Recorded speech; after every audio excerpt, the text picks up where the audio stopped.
روس کے شہر سینٹ پیٹرزبرگ میں ہونے والی نیوی ڈے پریڈ میں پاکستان کے بحری جہاز PNS ذوالفقار نے بھی شرکت کی ہے۔ اس موقع پر روسی صدر ولادیمیر پیوٹن کا کہنا تھا روسی بحری افواج پانی کے نیچے، اوپر یا فضا میں موجود کسی بھی دشمن کا پتہ لگانے کی صلاحیت رکھتی ہے۔ دشمن کے لیے روسی افواج کے حملے سے بچنا ممکن نہیں ہوگا۔ تفصیلات شاہد گھمن کی رپورٹ میں۔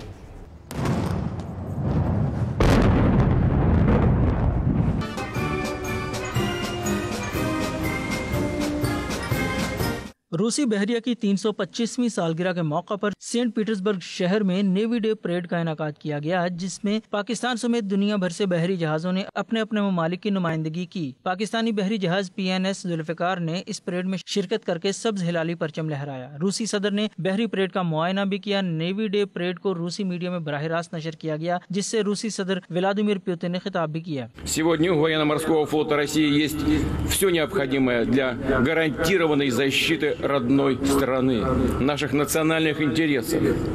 Мы способны обнаружить любого подводного, надводного, воздушного противника и нанести ему, если потребуется, неотвратимый удар. روسی صدر کا کہنا تھا روس ہر قسم کے دشمن کا پتہ لگانے کی صلاحیت رکھتا ہے، چاہے وہ پانی کے نیچے، اوپر یا پھر فضا میں موجود ہو، اور ضرورت پڑنے پر حملہ کر سکتا ہے، جس سے بچنا ممکن نہیں ہوگا۔ روسی صدر کا یہ بیان جون میں بحیرہ اسود میں پیش آنے والے واقعے کے بعد آیا ہے، جب روس نے برطانوی جنگی بحری جہاز کو کریمیا کے پانیوں سے نکالنے کے لیے اس کی راہ میں بم گرانے اور انتباہی فائرنگ کرنے کا دعویٰ کیا تھا۔ تاہم برطانیہ نے روس کے اس بیان کی تردید کرتے ہوئے کہا تھا کہ کسی قسم کے بم نہیں گرائے گئے تھے، یہ روس کی طرف سے جاری مشقیں تھیں۔ روس نے الزام عائد کیا تھا کہ برطانوی بحری جہاز غیر قانونی طور پر اس کے پانیوں میں داخل ہوا تھا۔ روس نے امریکہ پر بھی جارحانہ کردار ادا کرنے کا الزام لگایا تھا۔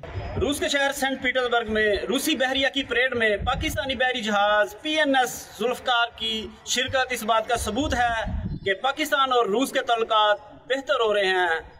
کیمرہ ٹیم کے ساتھ شاہد گھمن، سینٹ پیٹرزبرگ، روس۔